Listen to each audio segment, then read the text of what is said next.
আছে, ভাই এটা তো একাডেমিক না, এটা তো আমরা এডমিশনে গিয়ে পড়বো, এটা তো ভাই পরীক্ষায় আসে না। এই কথাগুলো কিন্তু স্টুডেন্টরা অনেকবার বলে আর কি। আমরা কিন্তু খুব ভালোভাবে এটা কনসেপ্ট অনেকে ধরতে পারি না। তোমার জানা লাগবে যে হাইব্রিডাইজেশন কেমনে বের করে আর কি। বের করে কীভাবে? ওই লোন পেয়ার এবং সিগমা বন্ড এই দুটোকে যোগ করতে হয় আর কি। লোন পেয়ার আছে হচ্ছে 3টা, তাহলে 3টা। সিগমা আছে কয়টা? 2টা, তাহলে 3 আর 2 যোগ করলে কত হয়েছে? 5। বোর্ডে আসা প্রশ্ন এবং এডমিশনে আসা প্রশ্ন এই দুইটার প্যাটার্নের মধ্যে কিছুটা ঝামেলা আছে, অ্যান্ড এই ঝামেলাগুলো আসলে আমরা বুঝে উঠি না, তো যার জন্য একটা ঝামেলা আসলেই পড়তে হয়। তো এই মুহূর্তে যেমন 25 ব্যাচ পরীক্ষা দিচ্ছে এডমিশন টেস্ট, এবং 26 ব্যাচ এবং 27 ব্যাচ স্ট্রাগল করতেছে একাডেমিকের জার্নিটা নিয়ে আর কি। সো দ্যাটস ওয়াই এই ভিডিওটা আসলে 3টা ব্যাচের জন্য খুবই খুবই ইম্পর্টেন্ট। একটু খেয়াল করে দেখো যে বোর্ড প্রশ্ন এবং এডমিশন প্রশ্নের মধ্যে আসলে মূল পার্থক্যগুলো আসলে কোথায় হয়ে থাকে। বোর্ড প্রশ্নগুলো তুমি যদি একটু খেয়াল করে দেখো, তোমার রেগুলার যতগুলো জানাশোনা এরিয়া আছে একটা চ্যাপ্টারের মধ্যে, তো ওই জানাশোনা এরিয়াগুলোর মধ্যে থেকেই প্রশ্নগুলো করে। তো এই জানাশোনা এরিয়াগুলোর মধ্যে যখন প্রশ্নগুলো করে, তো তখন আমাদের দেখা যায় ক্লিয়ার কনসেপ্ট না থাকলেও হয়। কেন? কারণ বিগত বছরের প্রশ্নগুলোর উত্তর আমরা দেখতে পারি, পাশাপাশি দেখা যায় যে টিচাররা এগুলো নিয়ে কথাবার্তাগুলো বলে। তো একটা অ্যাজাম্পশন থেকে আমরা আসলে লেখার চেষ্টা করি, এটা আমাদের একটা টেন্ডেন্সির মধ্যে কিন্তু একটা আছে।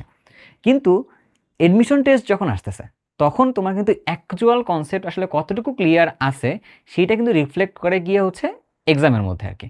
বোঝা গেল? বোর্ড পরীক্ষাগুলোর প্রশ্ন যেমন ধরো যে অনেক রিল্যাক্সে পড়া যায় এবং রিল্যাক্সে আসলে অ্যান্সার করা যায়, কিন্তু এডমিশনের মধ্যে আসলে ওই রিল্যাক্সটা থাকে না। এক্সট্রা করে কিছু প্রেশার থাকে এক্সাম কন্ডিশনে, পাশাপাশি হচ্ছে কি আমাদের একটা এক্সপেকটেশন কিন্তু অন্য লেভেলে একটা থাকে।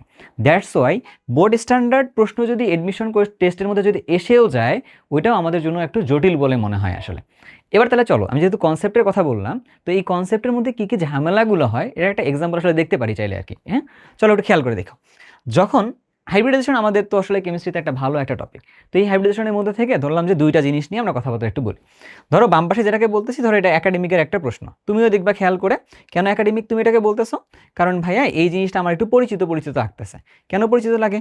কারণ আমাদের জন্য কলেজের টিচার যখন কলেজে এটা করাইছে H2O দিয়ে, অ্যামোনিয়া দিয়ে, এই CH4 দিয়ে, তখন দেখা গেছে যে এই জিনিসটা আমাদের একটু পরিচিত পরিচিত লাগে, তো মনে হয় এটা একাডেমিক একটা প্রশ্নের মতো হয়ে গেছে আর কি, তাই না? এটা আমরা কীভাবে বের করি জানো?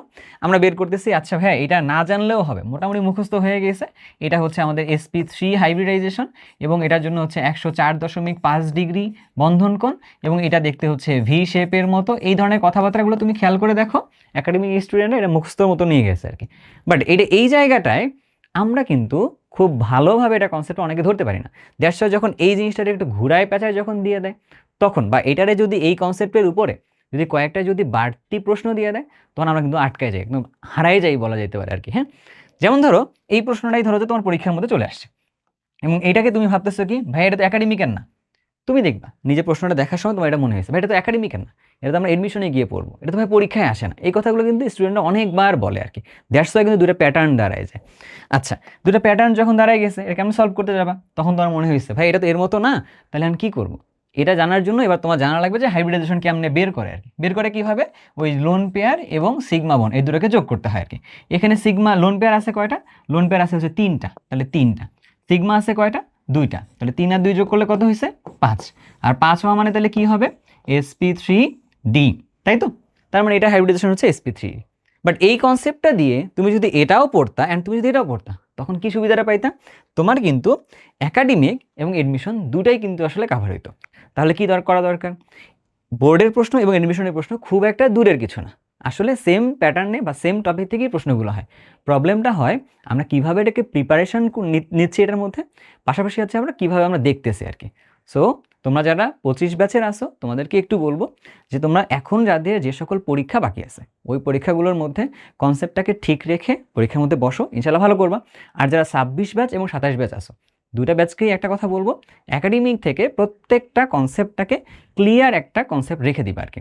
তাহলে তুমি দেখবা যখন এডমিশন টেস্ট যখন তোমার আসবে, তখন সব কিছু তোমার কাছে একদম ধরাশায়ী হয়ে যাবে আর কি।